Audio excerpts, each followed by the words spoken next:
आम्हा सगळ्यांमध्ये एक सामायिक गोष्ट ही आहे, की आम्ही आता बुक स्टॉल्स लावतोय. बेटा मला कोणी मिळालं असतं ना माझ्यासारखं माझ्या काळात मी जीव दिला असता त्याच्यासाठी. तुला माझ्याकडून काय उत्तर हवंय? तुम्हाला साथ मिळो ना मिळो, जे तुम्हाला योग्य वाटतंय ते करा. याने हे होईल की तुम्ही आयुष्यात पहिल्यांदा सत्यासाठी समाजासमोर उभे राहाल.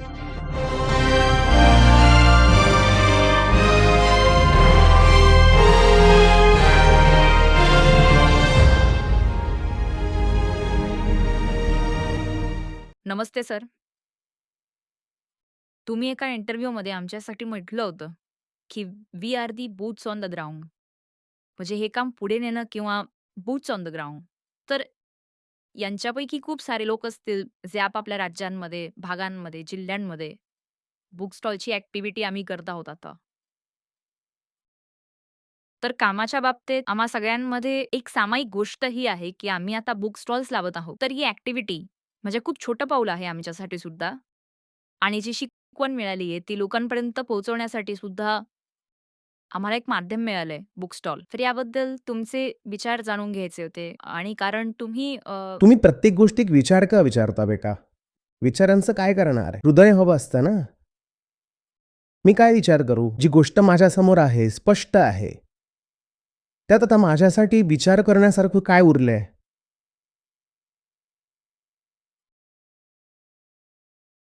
2016 मध्ये बुक स्टॉल्स लागायचे. त्या दिवसात मी कोणाची होती ती? कोणती? बिगॅथलॉनच्याच आय-पी असायच्या. त्या नवीन-नवीन यायला लागल्या होत्या. ती घेऊन मी पूर्ण नोएडामध्ये चक्कर मारायचो. एका बुक स्टॉलवरून दुसऱ्या स्टॉलवर. माहिती होतं ती एक नवीन आणि खरं काम होतंय. तेच ऊर्जा देऊन जायचं.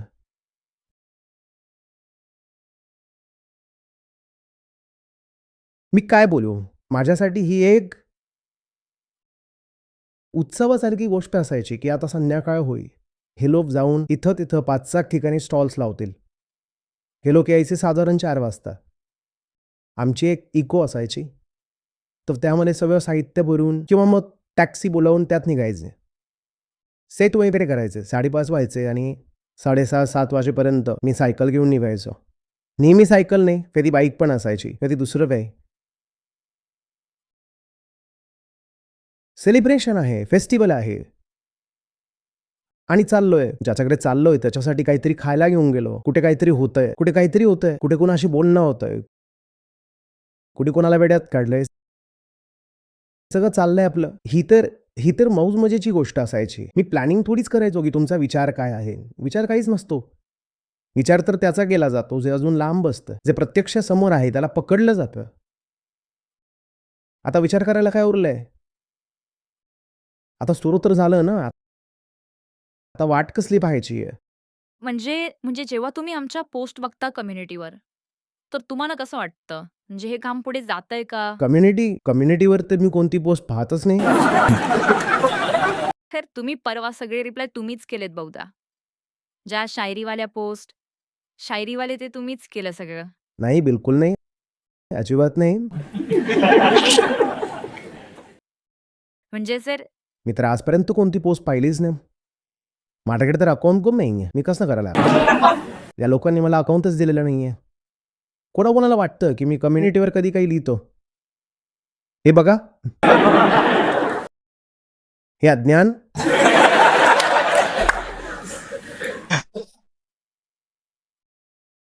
बेटा मला कोणी मिळालं असतं ना माझ्यासारखं माझ्या काळात मी जीव दिला असता त्याच्यासाठी. तुला माझ्याकडून काय उत्तर हवंय?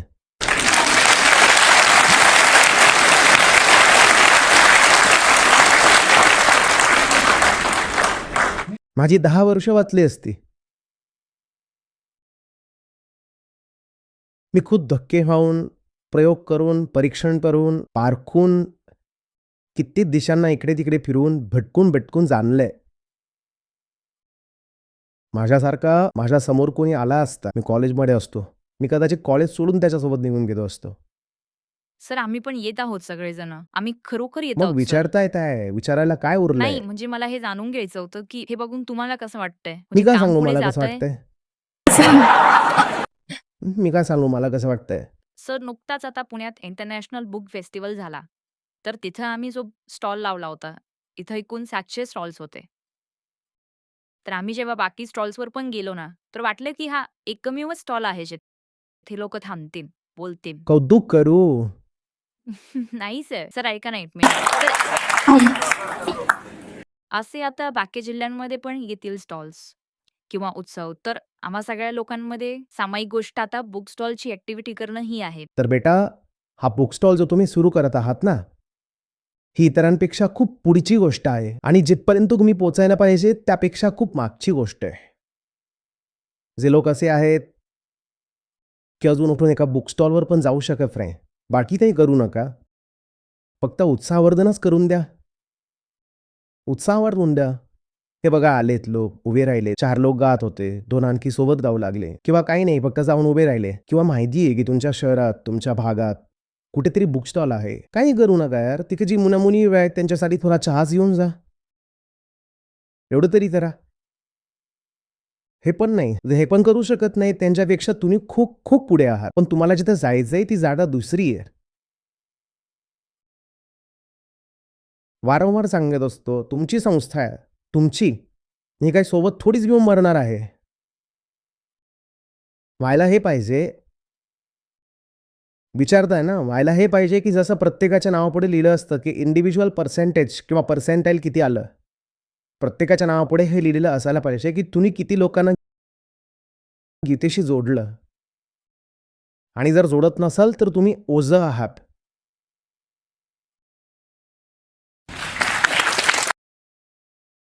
मी आय-टीवाल्यांना सांगेन की हे मेट्रिक आणा ना तिथे. मला मिळालं तरी वाटलंय. तुम्हाला मिळालं की नाही हे तर याच गोष्टीवरनं सिद्ध होईल ना, की तुमच्या माध्यमातून किती लोकं गीतेशी जोडले गेले. पण जोडणार काय? इथं तर निम्मे लोक लपून-छपून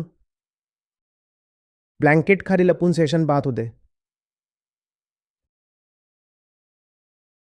बाथरूममध्ये घुसून पाहत होते. दाढीच्या आत बसलेले होते. जशी पुस्तकं आधी सगळ्यांपर्यंत फक्त संस्थाच पोहोचवायची, आता तुम्ही लोक पुढे आला आहात. मग तसं हे पण सांगा ना, की गीता सत्रांशी जोडण्याचं काम संस्थेनेच का करावं? का करू आम्ही? का करू? आज सकाळीच मी ज्या 150 लोकांबद्दल बोललो, की ते इथे हजर पण नाहीयेत. ते अजूनही कॉलिंग करतायत. ते का करतायत? त्यांचा काही वैयक्तिक फायदा आहे का? तुम्ही का नाही करणार? एक तर्क देऊन सांगा, की हे काम ते लोक का करतायत? तुम्ही का करणार नाही? तुमच्यापैकी कोणीही असा नसेल, जो आपल्या आसपासच्या 50, 100, 200 लोकांना ओळखत नाही. तुम्हाला कोणत्या गोष्टीची भीती वाटते? तुम्ही 200 लोकांना ओळखता, तर ते 200 लोक गीतेमध्ये का नाही आहेत? उत्तर द्या. तुम्ही जर 200 लोकांना ओळखता, तर ते 200 लोक गीतेमध्ये का नाही आहेत?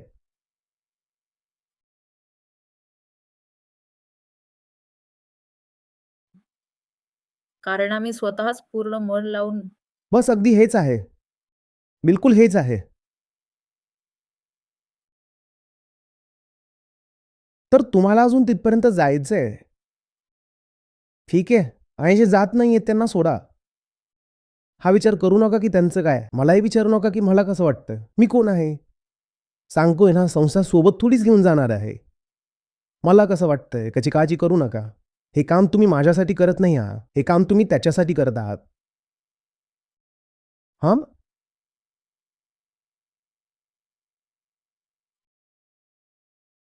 मी सगळ्यात जास्त त्याच पोस्ट बघतो तुमच्यावाल्या.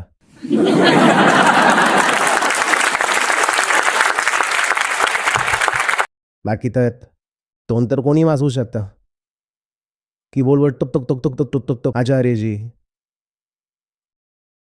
तुम्ही आमचा जीव आहात, इमान आहात. कुणीही लिहू शकतं. मला असा माणूस पाहिजे जो रस्त्यावर उतरेल. नाहीतर मी पण खूप काही करू शकलो असतो. कुठेतरी कोपऱ्यात बसून एखादं चांगलं पुस्तक प्रकाशित करून दिलं असतं. एखादा चांगला कॉर्पोरेट जॉब करत राहिलो असतो. पार्ट टाईम वीकेंड्सला अध्यात्मावर पुस्तक लिहिलं असतं. म्हटलं असतं मी पण माझं काम केलं. जसे तुम्ही आहात कीबोर्ड वॉरियर, मी पण कीबोर्ड वॉरियर होऊ शकलो असतो. मी मैदानात उतरलेलोय ना, the man in the arena. तर मी सन्मान सुद्धा मग त्यांनाच देऊ शकतो जे मैदानात उतरलेले आहेत. जेव्हा बघतो की रस्त्याच्या कडेला बसलेले आहेत आणि काही नाहीये, त्यावर पुस्तकं ठेवली आहेत फक्त 20. एक दोनदा तर मी विचारलं की यातलं कोणी आसपास आहे का, मी स्वतः तिथं जाऊ इच्छितो, मी उभा राहीन तिथे, सोडा आता नाही. ज्ञान कर्म बनत नसेल तर काय आहे? आपण कुणाला फसवतोय? आपण कुणाला वेड्यात काढतोय? अरे तुम्ही काही करू शकत नाही, मला समजतंय. तुम्ही जास्त इज्जतदार माणसं आहात, तुम्ही मोठी माणसं आहात, तुम्ही कसं बुक स्टॉलवर उभं राहाल? अरे ही मुलं मुली आहेत, सगळी तरुण आहेत, जाऊन यांना प्रोत्साहित पण नाही करू शकत तुम्ही.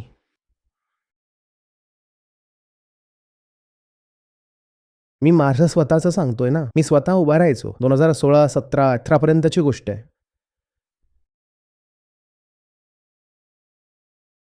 तुमच्याकडून रुपया पैसा मागितला जात नाहीये.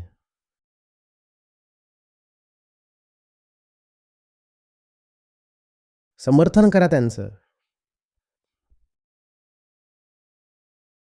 तेव्हा तर बिचारे लिहितील पण की आज आम्ही इथं गेलो, चुकीच्या ठिकाणी स्टॉल लावला, इथं गर्दीच नव्हती, लोक येत जात नव्हते,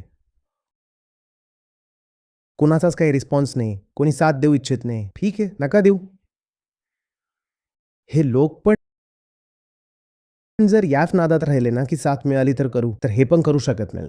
तुम्हाला साथ मिळो ना मिळो, जे तुम्हाला योग्य वाटतंय ते करा, ठीक आहे. आणि त्यात कोणाची साथ न मिळो, मी म्हणतो माझी पण त्यात काय संमती आहे, याची काळजी करू नका. हां,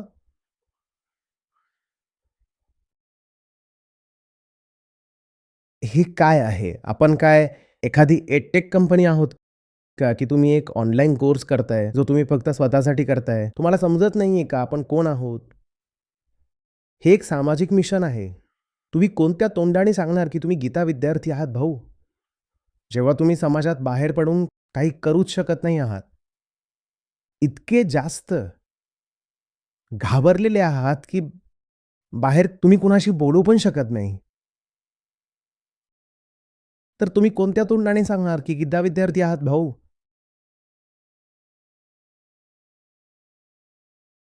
हा समाज फक्त माझा आहे का? तर याला बदलण्याचा ठेका मी घेतलाय का? माझं ना घर, ना दार, ना बायको, ना मुलं. भविष्य तर तुमचं आहे. तुम्ही बाहेर पडून बघा ना की तुमच्या मुलांचं काय होणार आहे. मी का त्याच्यासाठी आपला जीव देत फिरू? माझं काय आहे? काहीच नाहीये.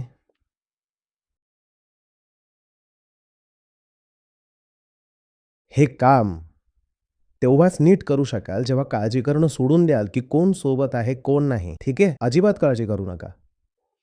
आपण तिथं काही सेल्स एजंट बनून थोडीच उभे आहोत की आपण मोजावं की आज किती विक्री झाली. ठीक आहे?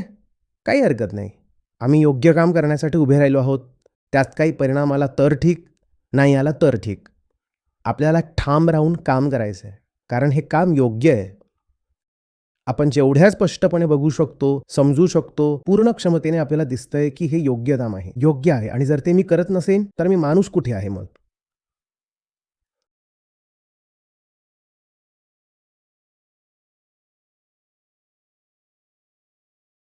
लावा स्टॉल. यात सुद्धा शौर्य आहे की एकटे लावताय आणि बोलवा पण सगळ्यांना जोरात. आणि मी तुम्हाला हा अधिकार पण देतो की जे येत नाहीत त्यांची वाजवा पण.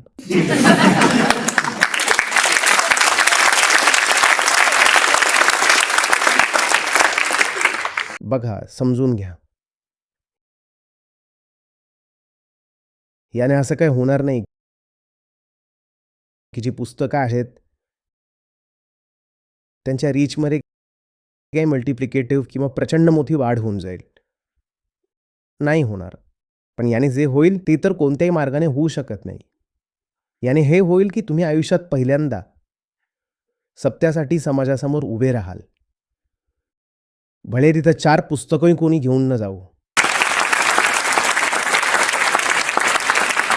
नाहीतर पुस्तकांचं काय आहे? Amazon आहे, Flipkart आहे. आमच्या स्वतःच्या वेबसाईटवर पुस्तकांची पूर्ण व्यवस्था आणि ई-बुक्स आहेत. सगळं काही आहे. पुस्तकं तर तिथूनही लावू शकतात. लोक वाचू शकतात. याचा उद्देश केवळ पुस्तकांचं वितरण नाहीये. ही गोष्ट दुसरी येईल. यातून तुम्हाला संघर्षाचा पहिला स्वाद मिळतो. आणि जो माणूस एवढंही करू शकत नाही, तो मग काहीच करू शकणार नाही आयुष्यात. मी कसं सांगू की इतर लोकांना गीतेशी जोडा, जर तुम्ही त्यांच्या हातात एक पुस्तकही देऊ शकत नसाल?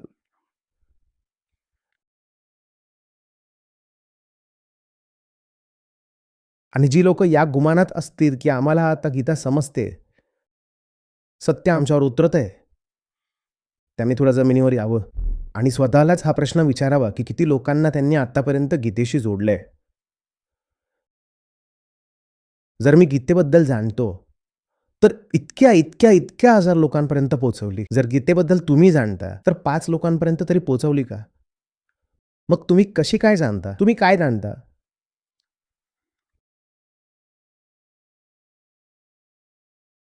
प्रेम जबाबदारीची गोष्ट असतं ना, की नसतं? जेव्हा प्रेम येतं, तेव्हा जबाबदारी पण येते. हे कोणतं प्रेम आहे ज्यामध्ये जबाबदारी उचलायला तयार नाही आहात?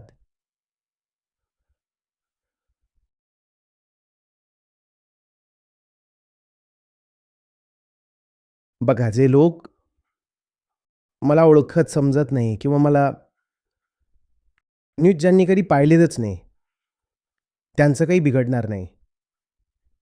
पण मी तुमच्या जवळ आलो आहे. दबाव आणण्यासाठी सांगत नाहीये. खरोखर सांगतोय. तुम्ही स्वतःला माफ करू शकणार नाही. ज्यांना काही माहितीच नाही,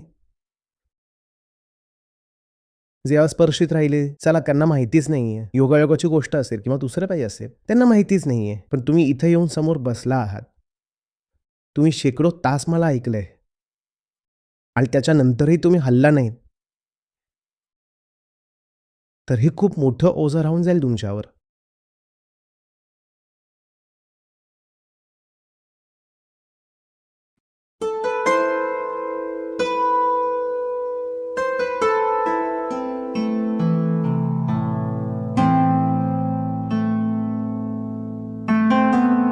मी बडोद्याहून आहे. माझं नाव हेतल आहे आणि 2022 मध्ये ऑगस्ट महिन्यात माझे वडील हॉस्पिटलमध्ये ॲडमिट होते. तेव्हा मी तिथेच होते आणि आतून खूप डिस्टर्ब होते. असंच मी YouTube चालू केलं होतं तेव्हा. अचानक आचार्यजींचा एक व्हिडिओ मला थंबनेलमध्ये दिसला. मी काहीतरी वाचलं आणि आधी तर काही चांगली वाइब नाही आली. पण तरी असंच ऑटो रोडमध्ये ते सुरूही झालं आणि it made complete sense to me. मला खूप चांगलं वाटलं. मला वाटलं की कुठेतरी कोणीतरी माझ्यासारखं म्हणजे मी कुठे ना कुठे जे विचार करते समाजाबद्दल, लोकांबद्दल, नात्यांबद्दल, ते अबनॉर्मल नाही आहे. कारण लोकांना असं वाटतं माझ्या नातेवाईकांमध्ये, माझ्या कुटुंबात, की मी काहीतरी खूप उच्च अपेक्षा ठेवते किंवा खूपच जास्त मूल्यांच्या गोष्टी करते. पण नंतर मला जाणवलं की मी ज्या गोष्टी करते त्या खरं तर नॉर्मल आहेत. ते जे आयुष्य जगत आहेत ते अबनॉर्मल आहे. Thank you.